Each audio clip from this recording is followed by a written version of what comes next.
NEET paper leak का मुद्दा अब नए राजनीतिक मोड़ पर पहुंच गया है। जंतर मंतर पर छात्रों का आंदोलन जारी है, जबकि कांग्रेस देश भर में सरकार के खिलाफ प्रदर्शन कर रही है। दिल्ली में विपक्षी नेताओं को हिरासत में लिया गया, तो चंडीगढ़ में हरियाणा कांग्रेस का मार्च रोक दिया गया।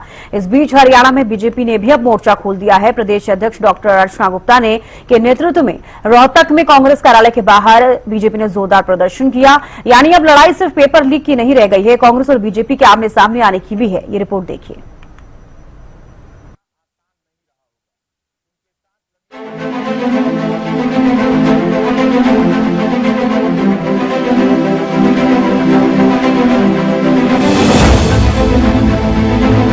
नीट पेपर लीक को लेकर शुरू हुआ छात्रों का आंदोलन अब पूरी तरह राजनीतिक रंग ले चुका है। जंतर मंतर पर छात्र लगातार प्रदर्शन कर रहे हैं। वहीं कांग्रेस ने भी शिक्षा मंत्री धर्मेंद्र प्रधान के इस्तीफे की मांग को लेकर देश भर में विरोध प्रदर्शन तेज कर दिया है। दिल्ली में प्रधानमंत्री आवास की ओर मार्च कर रहे राहुल गांधी, प्रियंका गांधी समेत कई विपक्षी नेताओं को पुलिस ने हिरासत में लिया। चंडीगढ़ में भी हरियाणा कांग्रेस के प्रदर्शन को पुलिस ने रोक दिया और कई नेताओं को हिरासत में लेकर बाद में रिहा कर दिया गया। इसके बाद अब नेता विपक्ष हुड्डा का बयान सामने आया है। उनका कहना है कि पूरे मामले की जांच हो, किसने लाठीचार्ज का ऑर्डर दिया है। जिस संवेदनहीनता से यहाँ कल परसों लाठीचार्ज हुआ, अब तक किसी की जिम्मेवारी नहीं फिक्स हुई। कौन था, किसके ऑर्डर से हुआ लाठीचार्ज हो या हो, वो किसी न किसी आदेश के बाद होता है। किसने आदेश दिया, कैसे दिया और फिर क्यों दिया, या फिर ये कैसे लोग, अगर लाठीचार्ज करना था लोगों को क्यों आने दिया। ये मामले हैं जो उसकी जांच होनी चाहिए। वहीं केंद्र सरकार का कहना है कि वो हर मुद्दे पर चर्चा के लिए तैयार है। शिक्षा मंत्री धर्मेंद्र प्रधान ने कांग्रेस पर छात्रों के मुद्दे का राजनीतिक इस्तेमाल करने का आरोप लगाया। सरकार का कहना है कि संसद में बहस हो सकती है, लेकिन कांग्रेस ने विरोध और हंगामे का रास्ता चुना। Question is, why is this happening to our students? What exactly have our students done? Thousands and thousands of students, what have they done to have security forces aiming weapons at them, to be beaten up, to be thrashed, to be humiliated? What have they done? What have they done wrong? They are protesting peacefully. They are asking for their demands. They are asking for what this country owes them. They are not doing a crime. They are simply asking that, listen, as students in this country, we deserve an education system that works. We deserve an education system that is fair, and we don't have it. But what we do know is that 152 paper leaks have taken place over the last decade. If you do the math, इस बीच हरियाणा में इस पूरे विवाद ने नया राजनीतिक मोड़ ले लिया है। कांग्रेस के विरोध के जवाब में बीजेपी भी सड़क पर उतर आई है। भाजपा प्रदेश अध्यक्ष डॉक्टर अर्चना गुप्ता के नेतृत्व में रोहतक में कांग्रेस कार्यालय के बाहर जोरदार प्रदर्शन किया गया। बीजेपी का आरोप है कि कांग्रेस छात्रों के हित से ज्यादा राजनीति कर रही है, जबकि कांग्रेस का कहना है सरकार जवाब देने से बच रही है। वहीं पूरे मामले में अनिल विज का भी बयान सामने आया। राहुल गांधी के ऊपर प्रधानमंत्री की सुरक्षा में सेंध लगाने का मामला दर्ज किया जाना चाहिए। ये किसी हालत में बर्दाश्त नहीं किया जा सकता। राहुल गांधी अगर बात करना चाहते हैं तो संसद के अंदर जाए, करें बात, कौन रोकता उनको। लेकिन प्रधानमंत्री के आवास के बाहर जो हाई सिक्योरिटी जोन है, वहां पर कोई गलत आदमी भी बीच में आ सकता है, कोई भी घटना दुर्घटना हो सकती है, कौन जिम्मेवार होगा उसका। एक तरफ छात्र न्याय की मांग कर रहे हैं, दूसरी तरफ कांग्रेस इस्तीफे पर अड़ी हुई है, जबकि सरकार बातचीत की बात कर रही है। अब हरियाणा में कांग्रेस और बीजेपी आमने सामने आ गए हैं। ऐसे में बड़ा सवाल यही है कि क्या इस टकराव के बीच छात्रों के मुद्दे का समाधान निकलेगा या फिर सियासत ही हावी रहेगी। Bureau report, Haryana news. तो नीट पेपर लीक का मुद्दा अब एक नए राजनीतिक मोड़ पर पहुंच गया है। आपने देखा कि कल जिस तरीके से तस्वीरें जंतर मंतर से सामने आई है और प्रधानमंत्री आवास यानी कि पीएम आवास के बाहर से सामने आई, जब राहुल गांधी पहुंचे, ये वीडियो आप देखिए जिस तरीके से डिटेन किया गया राहुल गांधी को, प्रियंका गांधी को, उसके बाद से हमने देखा कि हरियाणा में भी कांग्रेस ने प्रोटेस्ट किया, वहां से भी कांग्रेस को खदेड़ा गया, वहां पर नेताओं को हिरासत में लिया गया, जिसके बाद आज फिर से कांग्रेस ने प्रोटेस्ट किया है। लेकिन अब एक और चीज जो निकलकर सामने आई है वो ये कि अब हरियाणा में बीजेपी भी प्रोटेस्ट कर रही है, यानी कि बीजेपी प्रोटेस्ट कर रही है। रोहतक से कुछ तस्वीरें सामने आई, बीजेपी प्रदेश अध्यक्ष डॉक्टर अर्चना गुप्ता के संज्ञान में ये सब चीजें हैं और उन्हीं के नेतृत्व में ये प्रोटेस्ट किया गया है। तो कहीं ना कहीं अब नीट मामले से इतर अगर हम बात करें तो बीजेपी और कांग्रेस हरियाणा में आमने सामने नजर आ रही है, जहां कांग्रेस इस तरफ ये कह रही है कि नीट पेपर लीक पर धर्मेंद्र प्रधान को इस्तीफा देना चाहिए। हालांकि केंद्र सरकार ने कहा है कि वो बातचीत के लिए तैयार है, लेकिन कांग्रेस अभी भी अड़ी हुई है कि हम ऐसे एक मिनिस्टर को क्यों सुने, एक एजुकेशन मिनिस्टर को क्यों सुने जिसके रहते हुए इतनी बड़ी धांधली नीट में हुई है। तो कई सारे जो सवाल हैं वो अब खड़े होते हुए नजर आ रहे हैं। अब नीट मामले से अलग अगर हम बात करते हैं तो अलग ही एक बहस छिड़ती हुई हरियाणा में नजर आ रही है, जहां पर राहुल गांधी को जब डिटेन किया गया, उसको लेकर कांग्रेस ने जब प्रोटेस्ट किया हरियाणा में, उसके बाद से अब बीजेपी का पक्ष ये है कि पीएम आवास के पास राहुल गांधी जाकर इस तरीके से प्रदर्शन कर रहे हैं, सुरक्षा में सेंध लगाने को जैसे कहते हुए अनिल विज भी नजर आए, उनकी तरफ से भी यह बयान सामने आया कि अगर पीएम की सुरक्षा में कोई चूक हो जाती तो उसका जिम्मेदार कौन होता और वहां पर आप प्रदर्शन क्यों कर रहे हैं। तमाम चीजें सत्ता पार्टी की तरफ से यानी कि बीजेपी की तरफ से अब कही जा रही है। हरियाणा के लिहाज से हम लगातार बात कर रहे हैं। राहुल गांधी की तरफ से भी आज प्रेस कॉन्फ्रेंस की गई है, कई सारी मांगे यानी कि 3 मांगे उन्होंने अपनी रखी हैं और अब उन्होंने ये भी जिक्र किया कि अगर हम पिछले 1 दशक का जिक्र कर ले तो 152 से ज्यादा पेपर लीक हुए, उसमें किसी को कोई सजा नहीं हुई। तो ये काफी लंबे अरसे से चला हुआ मामला है जो कि अब जाकर काफी तूल पकड़ता हुआ नजर आ रहा है। तो एक तरफ नीट पेपर लीक मामला और दूसरी तरफ हरियाणा में जिस तरीके से अब राजनीतिक बहस छिड़ती हुई नजर आ रही है। अब बीजेपी अपना स्टैंड क्लियर कर रही है, वो प्रोटेस्ट इसलिए कर रही है क्योंकि राहुल गांधी ने जहां पर पीएम आवास के बाहर जो प्रोटेस्ट किया और उन्हें प्रोटेस्ट नहीं करना चाहिए था, इस संविधान के खिलाफ है, असंवैधानिक चीजें हो रही हैं, इस तरीके से बीजेपी कहती हुई नजर आ रही है।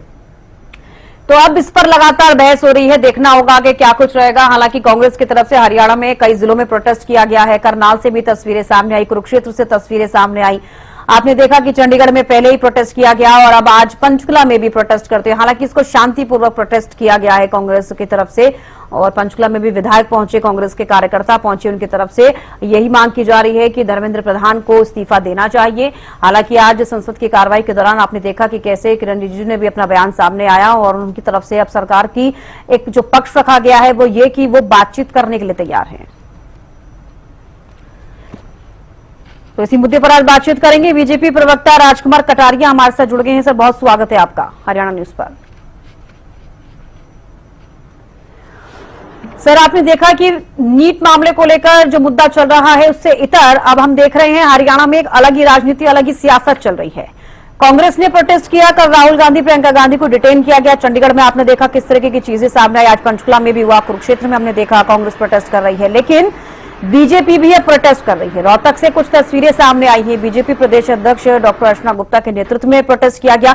सबसे पहले मैं चाहूंगी आप अपना स्टैंड क्लियर कीजिए कि किस वजह से प्रोटेस्ट कर रही है बीजेपी। जी सविष्का जी, नमस्कार। नमस्कार सर। देखिए, लोकतंत्र में, एक स्वस्थ लोकतंत्र में विपक्ष को किसी मुद्दे को लेकर के कोई भी प्रदर्शन करे उसमें कोई दिक्कत नहीं है।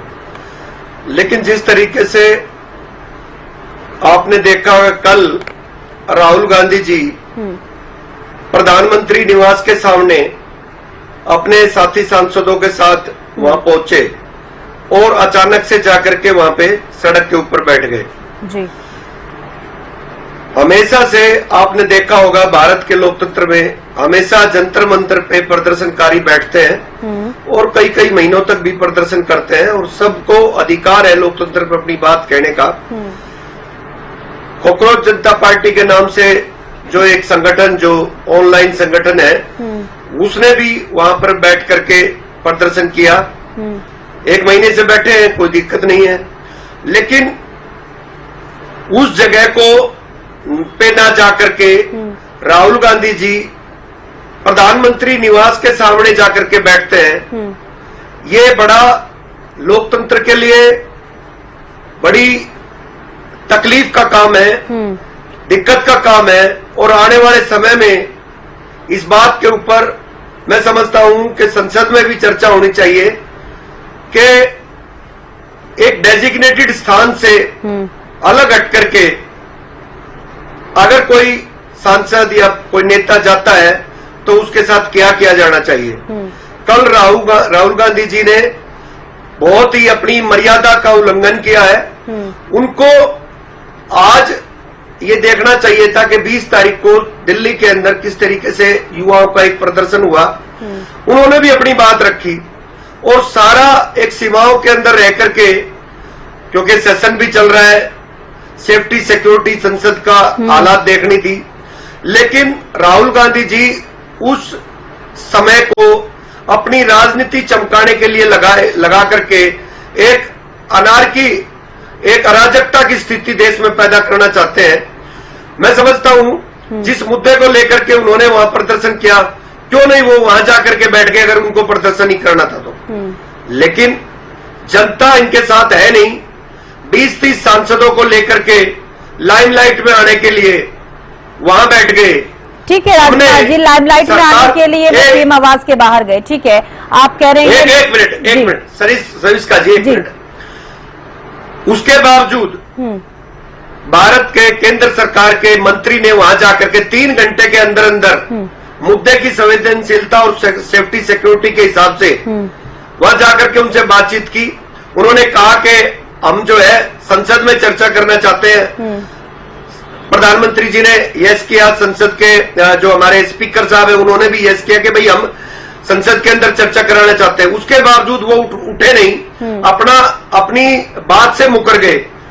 फिर उनको उठा करके सिक्योरिटी ने ठीक है राजकुमार जी, आपने अपना स्टैंड क्लियर किया जी। हमने जो है इसीलिए आज प्रदर्शन किया है कि हम सत्ता में है, उसके बावजूद हम कांग्रेस के खिलाफ इसलिए प्रदर्शन कर रहे हैं कि ये नहीं होना चाहिए।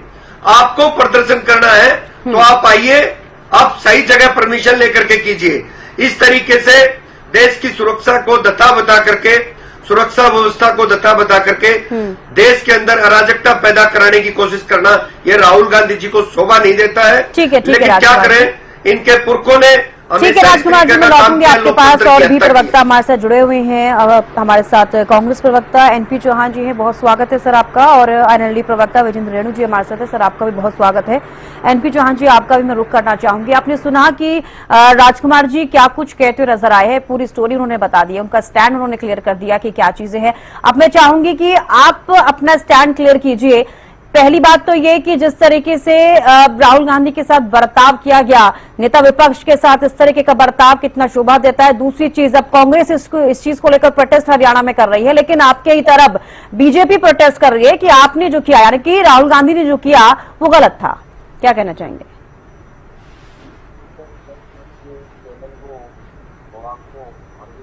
जी, आवाज नहीं आ रही है जी इनकी। हालात में जो देश में बहुत बड़ा संकट चला हुआ है, उसको आप पब्लिक को भी दिखा रहे हैं और हम लोगों से भी आप बातचीत कर रहे हैं, जोड़ रहे हैं जी।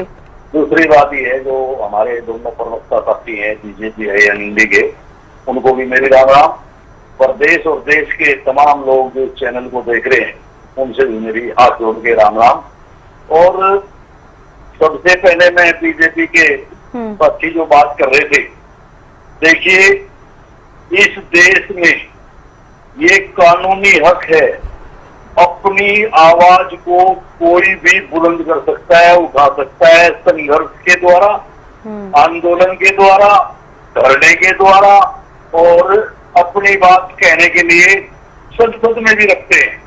ना तो मोदी जी संसद में बोलने देते, ना मोदी जी की सरकार सड़कों पे बोलने देती, ना मोदी जी छात्रों को बोलने देते, ना विपक्ष को बोलने देते।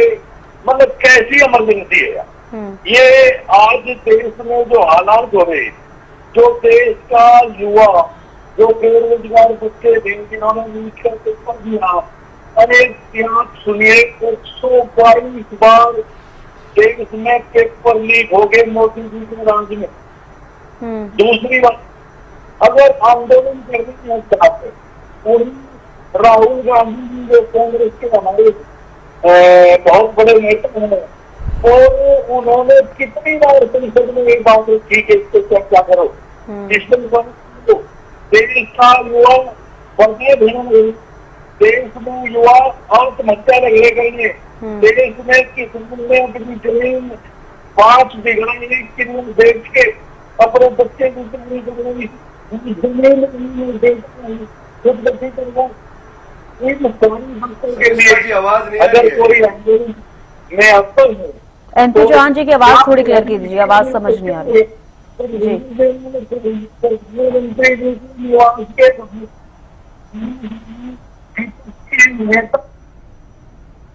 ठीक है सर, मैं आपकी बात लौटूंगी, आपकी आवाज थोड़ी क्लियर नहीं आ पा रही है। विजेंद्र जी, अब आपने सुना कि कांग्रेस का पक्ष क्या है, बीजेपी का पक्ष क्या है। मैं आपका स्टैंड चाहूंगी कि आप किस तरीके से इन तमाम चीजों को देख रहे हैं। एक तरफ नीट पेपर लीक को छात्र प्रदर्शन कर रहे हैं, उसको लेकर आपने देखा कल से अब तक क्या हुआ, कांग्रेस ने प्रोटेस्ट किया हरियाणा में और बीजेपी प्रोटेस्ट कर रही है, लेकिन एक अलग ही मुद्दे पर कि कांग्रेस में नेता विपक्ष राहुल गांधी ने पीएम आवास के बाहर प्रोटेस्ट किया और उसके बाद जो चीजें हुई आपके सामने है, क्या कहना चाहेंगे आप? सर्वप्रथम तो मेरे को मेरी वीडियो ज्वाइन नहीं करवा रखी है, उसको ज्वाइन करवा लो, आपके यहाँ से ज्वाइन नहीं हो रहा है। ठीक है, कर दीजिए विजेंद्र जी की वीडियो। हाँ देखिए देविका जी, उसी दिन से हम देख रहे हैं जब पेपर लीक हुआ था 2024 वाला, और उसी दिन से ये डिबेटें भी चल रही हैं और तर्क वितर्क भी चल रहे हैं, पार्टी भी बनी और पार्टी ने विरोध प्रदर्शन भी किया। ये सारा एपिसोड बड़ी गहराई से हम देख रहे हैं और इसके ऊपर डिबेटें भी कर रहे हैं। पहली बात तो मैं सरकार की तरफ से करता हूँ, जो धर्मेंद्र प्रधान है, विद्यार्थी बच्चे क्या मांग रहे थे, आज लगभग 152 पेपर लीक हो चुके हैं देश में और बड़े इम्पोर्टेंट पेपर लीक हो चुके हैं। बच्चों के अंदर इस बात को लेकर के गुस्सा आया कि हम तैयारियां करते हैं, हम पैसे खर्च करते हैं, आखिर हर बार पेपर लीक क्यों हो जाते हैं। यदि इस सिस्टम का मुखिया ही इसको कंट्रोल नहीं कर पा रहा है तो क्यों नहीं उस मुखिया को बदल दिया जाना चाहिए और उसकी जगह दूसरे किसी को मंत्रालय दिया जाए। तो मैं मानता हूं कि इसमें पहली बात तो नैतिकता के आधार पर स्वयं हमारे शिक्षा मंत्री धर्मेंद्र प्रधान जी ने इस्तीफा सौंप करके बच्चों के बीच जा करके उनसे क्षमा याचना करनी चाहिए थी, भाई मैं सिस्टम को चला नहीं पाया, मैं इसके लिए दोषी हूँ अपने आप को। इतना इतिहास उठा करके देखिए, कितने बड़े बड़े लोग ऐसे थे जिन्होंने इस्तीफा दिया सिर्फ इस बात के लिए कि उनके डिपार्टमेंट में कोई खामियां आई थी। सबसे बड़ा उदाहरण इन्हीं अडवाणी जी का है। जब उनका हवाला कांड में नाम आया तो तुरंत उन्होंने इस्तीफा दिया और जब तक कानूनी कार्रवाई पूरी नहीं हो लगी मैं लोकसभा नहीं जाऊंगा भाई। इसके अलावा भीपत सिंह ने, जगजीवन राम जी ने, नटवर सिंह ने, शशि थरूर ने, कितने लोगों ने केवल मात्र इसलिए इस्तीफा दे दिया कि उनके डिपार्टमेंट में कमियां आई और लोगों ने नाराजगी दिखाई तो तुरंत उन्होंने इस्तीफा दे दिया। तो ये धर्मेंद्र प्रधान की नैतिकता क्यों नहीं जाग रही है, क्यों ये बच्चों को मरवाने का काम कर रहे हैं। तो ये और इनकी नैतिकता नहीं जाग रही तो कम से कम सरकार को और प्रधानमंत्री को इनकी नैतिकता को जगाना चाहिए और इनको पद से हटा करके इनको किसी और विभाग में ले जाओ यदि सरकार का इतना सहायता है। लेकिन शिक्षा मंत्रालय के लिए बिल्कुल भी कामयाब नहीं है। दूसरी बात आती है धरना प्रदर्शन। देखिए जो बच्चे हैं जो नीट की तैयारियां करते हैं वो बड़े इंटेलिजेंट बच्चे होते हैं, बहुत उनका पढ़ाई में भी मन होता है, वो पढ़ना चाहते हैं, इसलिए वो शांति प्रिय ढंग से वहाँ पर अपना धरना प्रदर्शन कर रहे थे। उस धरना प्रदर्शन में वो संसद का तक मार्च कर रहे थे और वो मेरा 100% मानना है कि वो बैरिकेड भी नहीं तोड़ते जो विद्यार्थी थे, लेकिन उनके बीच में कुछ अन्य जरूरी लोग घुस गए या घुसाएगी, दोनों बातें हैं। हो सकता है सरकार के द्वारा स्वयं घुसा दिया हो उनके अंदर, एक बार दिलचस्प बनाओ इसको और फिर हम इनको देखते हैं, या कुछ लोग जानबूझ करके नजाकत का फायदा उठाने के लिए इनके बीच में घुसे, चाहे वो राजनीतिक पार्टियों के लोग थे और चाहे वो दूसरे लोग थे जो इस तरह के वो हमें विश्वास रखते हैं, वो घुसे तो वहाँ पर वो जो मार्च था वो हिंसक हुआ और हिंसक मार्च को रोकने के लिए पुलिस को सख्त कार्रवाई करनी पड़ी। इस वजह से नंबर एक बात तो इनको सख्त कार्रवाई नहीं करनी चाहिए थी, और फिर भी यदि कुछ उपद्रवी लोग इस प्रकार के थे, उन्होंने पुलिस को भी पीटना शुरू कर दिया, पुलिस ने ये कार्रवाई करी, तो इसमें ये गलत है, हम इस कार्रवाई की भी निंदा करते हैं। ठीक है। दूसरी बात, उनको पहचानना चाहिए था कौन कौन घुसे हुए हैं, कौन कौन उपद्रवी है। बिल्कुल एक लाख से सबको नहीं हाथ देना चाहिए, छोटे छोटे बच्चों को, लड़कियों को, सभी को देखना। बिल्कुल, कल जिस तरह की तस्वीरें सामने आई है, वाकई उन तस्वीरों को देख के कहा जाएगा काफी शर्मनाक तस्वीरें, और कहीं ना कहीं इस तरीके से अगर स्थिति अनियंत्रित हुई है तो इसको लेकर जांच करनी बेहद जरूरी हो जाती है। चलिए, बेहद शुक्रिया आप सभी का इस डिबेट में जुड़ने के लिए और तमाम बातचीत के लिए, क्योंकि समय आज बहुत कम था, इसीलिए इतनी ज्यादा चर्चा नहीं कर पाई। यहाँ रुक एक छोटे से ब्रेक के लिए, आप बने रहिएगा।